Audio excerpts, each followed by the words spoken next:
Most people associate sleep apnea with loud, obnoxious snoring. However, what most people do not realize is how harmful untreated sleep apnea can be on one's health.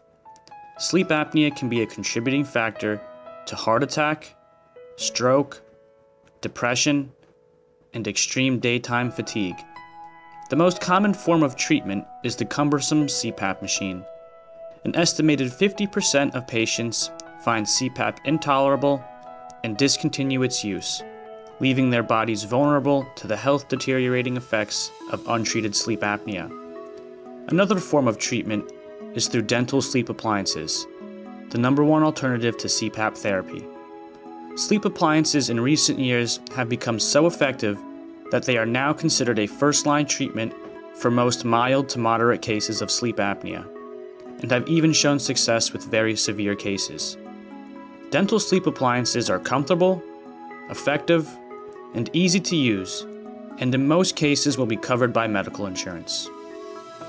For sufferers of sleep apnea living in the suburbs of San Antonio, there is no finer dental sleep medicine professional than Dr. Bayless. As a member of the American Academy of Dental Sleep Medicine, Dr. Bayless is a leading expert in treating sleep apnea through oral appliance therapy.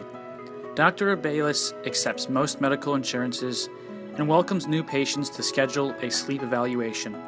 To schedule an appointment with Dr. Bayless, call 830-217-6522.